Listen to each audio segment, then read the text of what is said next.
Have you ever wondered why some people get attached too quickly, why others pull away when things get serious, and why certain relationships feel like an emotional roller coaster? Most people blame personality, but what if the real answer is something much deeper? What if your attachment style is quietly controlling your relationships without you even realizing it? Today, we're going to uncover the truth about attachment styles that almost nobody talks about. And some of these truths might completely change how you see yourself and the people around you. Attachment styles are the emotional patterns we develop early in life. They influence how we connect with others, handle conflict, express love, and react to rejection. Psychologists generally describe four main attachment styles: secure, anxious, avoidant, and fearful avoidant. But here's what most explanations miss. Attachment styles are not labels. They're survival strategies. Many people think attachment styles are permanent personality traits. They're not. They're learned responses.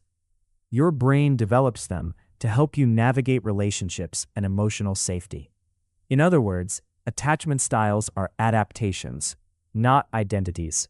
As children, we depend completely on caregivers. Our brains constantly ask one question: is it safe to rely on other people? The answers we receive become the foundation for our future relationships. When emotional needs are met consistently, secure attachment develops. When they're met unpredictably or not at all, different attachment patterns emerge. People with secure attachment generally trust others. They can be close without losing themselves. They communicate their needs and handle conflict without excessive fear. But here's the truth nobody explains. Secure people aren't perfect. They simply recover from emotional stress faster. Anxious attachment is often described as being needy, but that's an unfair oversimplification. The real issue isn't neediness, it's uncertainty. People with anxious attachment often become highly sensitive to signs of rejection because their brains learned that love might disappear unexpectedly. Most discussions focus on the struggles of anxious attachment. Few mention the strengths. Anxiously attached individuals are often deeply empathetic. They notice emotional shifts quickly. They care intensely about relationships. The problem isn't caring too much. It's fearing loss too much. Avoidant people are often seen as cold or emotionally unavailable, but the reality is more complicated. Many avoidant individuals learned early that depending on others led to disappointment. So instead of seeking connection, they learned self-reliance. Distance became protection. Here's something fascinating. Many avoidant individuals want connection just as much as everyone else. They simply fear vulnerability. Their independence isn't always confidence.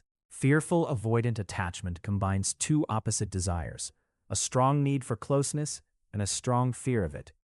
This creates a push-pull dynamic. People may crave intimacy one moment and withdraw the next. It can feel confusing for both partners. People often believe attachment issues only appear in romantic relationships. Not true.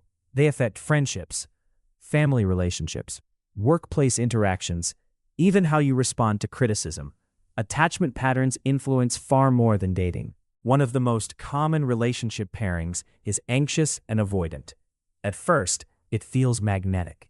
One person seeks closeness, the other values distance. But over time, this difference often creates tension. The more one pursues, the more the other retreats. This cycle can become exhausting. The anxious partner seeks reassurance. The avoidant partner feels pressured. The anxious partner becomes even more worried. The avoidant partner becomes even more distant. Neither person is the villain. Both are reacting from learned survival patterns. Many people discover their attachment style and think the problem is solved. But awareness is only the first step. Knowing your pattern doesn't automatically change it. Real change requires practice. Attachment styles become most visible during emotional stress. When everything is going well, patterns may stay hidden. But during conflict, uncertainty, or rejection, old protective behaviors tend to reappear. That's when attachment systems activate. Attachment isn't just psychological, it's biological. When relationships feel threatened, the brain can trigger stress responses.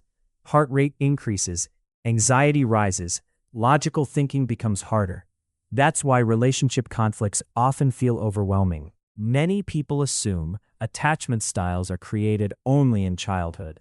Childhood is important, but later experiences matter too. Healthy relationships can improve attachment security. Painful experiences can reinforce insecurity. The story doesn't end at age 5. Have you ever met someone who used to be anxious but became more secure? Or someone who used to avoid intimacy but learned to open up? That's because attachment styles can evolve. The brain remains adaptable throughout life. One powerful step is recognizing your emotional triggers. Ask yourself, what situations make me feel abandoned? What situations make me feel trapped? The answers often reveal attachment patterns operating beneath the surface. So, the next time someone pulls away, becomes anxious, or struggles with intimacy, remember this: you're often witnessing a survival strategy, not their true character. Attachment styles aren't life sentences, they're patterns, and patterns can change. The more we understand them, the healthier our relationships become. If you enjoyed this video, make sure to like, subscribe, and share it with someone who would find it helpful. And tell us in the comments, which attachment style do you relate to the most? Thanks for watching, and we'll see you in the next video.